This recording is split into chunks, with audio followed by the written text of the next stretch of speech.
नमस्कार, मैं चंदन पांडे। आप देख रहे हैं यूट्यूब चैनल जेएसएम क्लासेस सारा।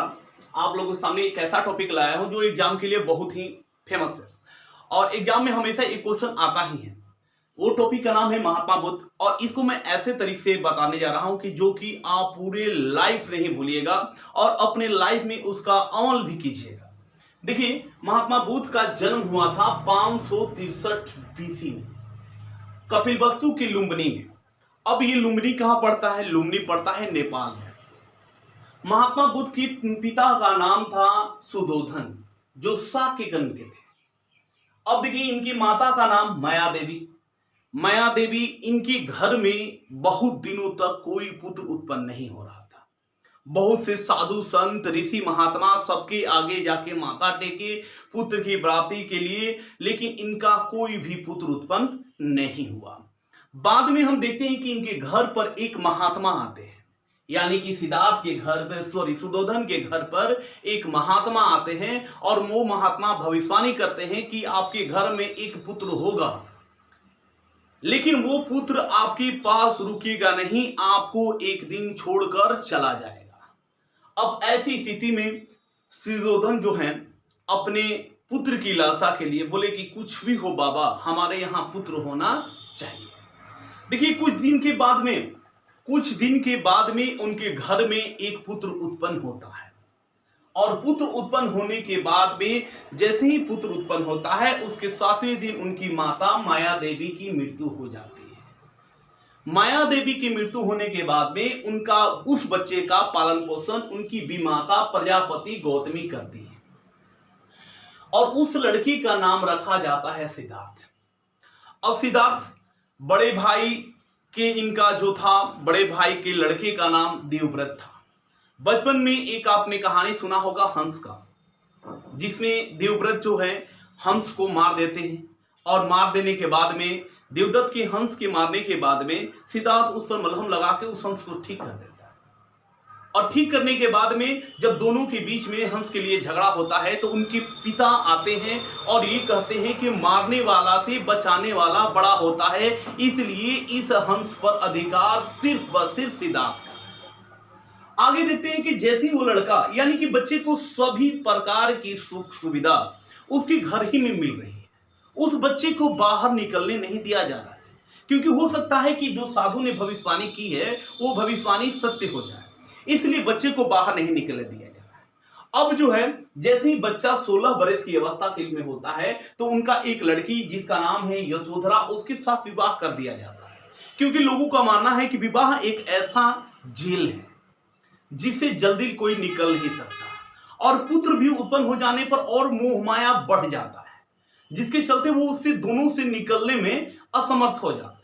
अब यहां पर देखते हैं कि 16 वर्ष की अवस्था में जो है यशोधरा के साथ सिद्धार्थ का विवाह कर दिया जाता है और विवाह करने के बाद में उनके घर पर एक पुत्र भी उत्पन्न हो जाता है, जिस पुत्र का नाम है राहुल। लोगों को लगता है कि नहीं, अब सिद्धार्थ हमको छोड़कर जाएंगे नहीं, लेकिन विधि का विधान कौन टाल सकता है।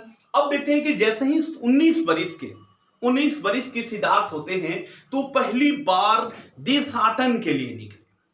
देशाटन का मतलब क्या होता है कि घर से पहली बार बाहर घूमने के लिए निकलते हैं। तो जैसे ही वो बाहर निकलते हैं तो उन्होंने 4 दृश्य देखा। पहला देखा कि एक बीमार है, एक बीमार अपने बीमारी से एक ग्रस्त हो रहा है, लेकिन उसकी एक पतोह जो है, घर की बहू बेटी है, उस आदमी को कोस रही है, बोल रही है। एक तो उसकी बीमारी का दुख और उसके बाद उसका ताना, दोनों को यदि मिला दिया जाए तो उस आदमी जो है बेटा सोच रहा है कि हे भगवान, मेरे को जल्दी उठा, यानी कि दुख के ऊपर दुख। ऐसे में सिद्धार्थ जो है इस दृश्य को देखकर बहुत ही दुखित हुए। आगे बढ़े तो देख रहे हैं कि एक बूढ़ा व्यक्ति है। अब एक तो अपने बुढ़ापा के कारण कोई भी कार्य वो सही ढंग से कर नहीं सकता। उसके घर वाले जो हैं बुढ़ापा के कारण हर बार जो है उनको दोषी ठहरा रहे हैं, उनको बोल रहे हैं, उनको सही ढंग से कोई कार्य करने नहीं दे रहे हैं, हमेशा उन पर टोन कसते रहते हैं। ये देखकर भी बड़ी सिद्धार्थ जो है दुखी हुई।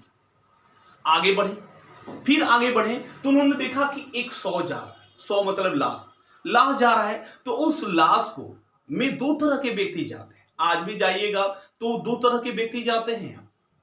आप देखते हैं कि उसमें कुछ व्यक्ति ऐसे होते हैं जो जिसके मरने के बाद वो रोते हैं, दुख प्रकट करते हैं, और कुछ व्यक्ति ऐसे होते हैं जो एंजॉय करते हैं, हंसी मजाक करते हैं।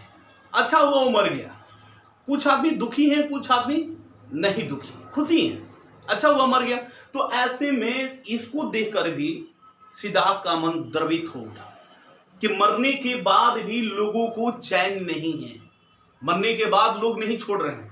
फिर आगे बढ़े, उन्होंने देखा कि एक सन्यासी जा रहा है, सन्यासी जा रहा है और अपने मस्ती में गाता हुआ जा रहा है, भगवान का भजन कीर्तन करते हुए जा रहा है। तो ये देखकर बहुत प्रभावित हुए कि वाह क्या बात है, ऐसा लाइफ जिंदगी में कहीं नहीं मिलेगा। तो ऐसे में वो क्यों नहीं मिलेगा कि ना तो उसको बीमार होने का डर था, ना ही बूढ़ा होने का डर था, और ना ही मरने का डर था, क्योंकि ये देखकर उनका जो सिद्धार्थ का हृदय था द्रवित हो चुका था। लेकिन सन्यासी के रूप में ना तो किसी प्रकार के उसको दुख नहीं था, ना आगे कोई बोलने वाला था, ना कोसने वाला था, ना ही बीमार का डर था, ना ही मरने का डर था, और ना ही बूढ़ा होने का डर था। तो वो मन में विचार कर लेते हैं कि हमको जो बनना है सन्यासी बनना। और वो आते हैं घर पे, और घर पर आकर अपनी पत्नी अपने परिवार में बताते हैं कि मैं जो हूं सन्यासी बनना चाहता हूं। और ऐसे में लोग जो हैं, घर वाले बहुत चिंतित हो जाते हैं कि साधु की जो भविष्यवाणी की गई थी वो भविष्यवाणी लगता है कि सत्य हो जाए। फिर लोग क्या करते हैं कि सिद्धार्थ पर कड़ा पहरा लगा देते हैं और घर से निकलने नहीं देते हैं। तो ऐसे में 10 वर्ष जब बीत जाता है तो एक दिन यानी कि 19 वर्ष से 10 वर्ष बाद 29 वर्ष में ये क्या करते हैं कि आधी रात को अपने सारथी छंदक और घोड़ा कंठक के साथ में गृह त्याग करके अनोमा नदी के किनारे पहुंचते हैं। और अनोमा नदी में स्नान करने के बाद में घर से जो वस्त्र पहन कर आए थे वो वस्त्र वहीं पर त्याग देते हैं और पीतांबर यानी कि पीला वस्त्र धारण करते हैं। और धारण करने के बाद इनका प्रिय जो घोड़ा था कंठक, उसी किनारे यानी नदी किनारे ये देखकर मर जाता है। मर जाने के बाद में देखिए ये फिर भी वहां पर द्रवित नहीं होते हैं, जो काम के लिए आए हैं घर से वो करते हैं। और ये जो है गृह त्याग की क्रिया बौद्ध धर्म में महाभिनिष्क्रमण कहलाती है। देखिए कहा जाता है कि बिना गुरु का कोई ज्ञान नहीं होता है। अब बचपन में ये घर में ही रहे हैं और इनके लिए कोई गुरु नहीं था, इसीलिए इन्होंने पहला अपना गुरु जो वैशाली आए और वैशाली से अलार कालम से सांख्य दर्शन की सीख ली। सांख्य दर्शन के सीख लेने के बाद में इनको लगा कि मेरी शिक्षा अभी पूर्ण नहीं हुई है, तो ये अपने दूसरे गुरु कौन रुद्रक रामपुत्र जो राजगृह में रहते थे उनके पास गए और योग की शिक्षा ली। योग की शिक्षा लेने के बाद में ये जो है फिर संतुष्ट नहीं होते हैं, आगे बढ़ते हैं। आगे बढ़ने पर उर्वेला जाते हैं। उर्वेला में 5 साधक से मिलते हैं, साधक जिसमें जो है कौंडी मुनि, बप्पा, भादिया, महामना, आसकी, ये 5 लोग साधक थे। इनसे जाकर मिले और मिलने के बाद कैसे साधना की जाती है ये सारी चीजों को जानकारी प्राप्त किए और वहां से पहुंचाए गया। गया में आए, एक पीपल के वृक्ष के नीचे तपस्या कर रहे थे। तपस्या कर रहे थे तो उसी बीच में एक कन्या जिसका नाम है सुजाता वो आई। और आने के बाद में इनको देखी कि राजकुमार के रूप में वहां पर बहुत सुंदर लड़का, तो इनको मोहित कर लिया, अपने जाल में फंसा ली।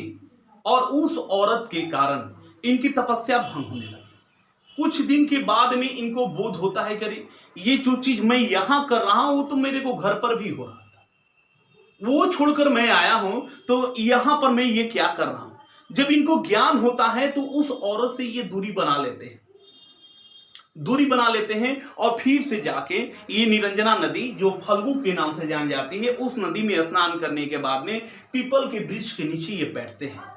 अब बैठने के बाद में जैसे ही पीपल के वृक्ष के नीचे बैठते हैं तो ये उम्र हो चुकी है इनकी 35 वर्ष और ये 29 और 35 यानी कि 6 बरस ये कठिन तपस्या के बाद में 35वें वर्ष बिना अन्न जल ग्रहण किए 49 दिन हो गए। 49 दिन के बाद में आधी रात के दिन, बैसाख पूर्णिमा के दिन जो था वो बुधवार था, उस दिन इनको ज्ञान की प्राप्ति हुई।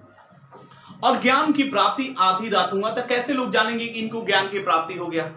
तो अब ये क्या करेंगे कि इनकी पीछे मस्तक के पीछे एक चक्र था जो कि ये बोध कराता था कि इनको ज्ञान की प्राप्ति हो गया था। जितने भी साधक थे उनके पास ऐसा नहीं था।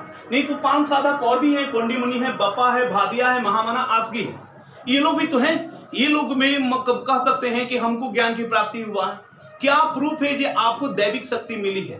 तो वो प्रूफ वही था कि उनके पीछे एक चक्र जैसा घूम रहा था, जो उसमें विशेष लाइट थी, और उस लाइट के कारण लोग जो मान रहे थे कि नहीं, इनको ज्ञान की प्राप्ति हुई है। जब आधी रात को ज्ञान की प्राप्ति हुई तो ये विचलित हो गए कि अब मैं अपना जो है कि ज्ञान किसको दूं। तो वहां पर आधी रात में, ये यूपीएससी के एग्जाम में क्वेश्चन आया भी था कि बुद्ध को ज्ञान की प्राप्ति के बाद में सबसे पहले उपदेश किसको दिया। तो वहां से ये क्या करते हैं कि उसी बगीचे में 2 भेड़े चराने वाले थे, जिसका नाम था तपस्सु और कलिक। उनके पास जाते हैं और जाने के बाद में अपना जो है ये प्रवचन देते हैं, यानी कि जो शिक्षा मिली थी कोई शिक्षा उनको देते हैं। तो सर्वप्रथम उन्हीं को जो है ये शिक्षा देते हैं। और वहां से ये आते हैं सारनाथ। सारनाथ में संघ की स्थापना करेंगे। संघ की स्थापना करने के बाद में वहीं पर पहला प्रवचन देंगे, और वहीं प्रवचन जो है आपका धर्म चक्र प्रवर्तन कहलाए। प्रथम धर्म चक्र प्रवर्तन सारनाथ में प्रवचन देने के कारण हुआ है। और इसके विषय में और भी पार्ट में कहानी है, जो मैं अगली बार जब बनाऊंगा वीडियो तो उसमें बनाऊंगा। तब तक के लिए इतना ही। धन्यवाद। आप लोगों को ये यदि अच्छा लगे तो लाइक कीजिए, सब्सक्राइब कीजिए और शेयर कीजिए, अपने दोस्तों को बढ़ाइए। आप लोग चाहिएगा तो हम भी आगे बढ़ सकते हैं, क्योंकि प्रधानमंत्री होने के बावजूद भी वो लोगों के सामने हाथ जोड़ते हैं। तो मैं भी आपके सामने हाथ जोड़ता हूं कि आप इस वीडियो को ज़्यादा से ज़्यादा तक लोगों को बढ़ाइए, और हमको ऐसा कीजिए जो हम भी कुछ आप लोगों के लिए कर सके और हमारा भी नाम हो। मैं आपके लिए कुछ अच्छा ही कर रहा हूं। धन्यवाद।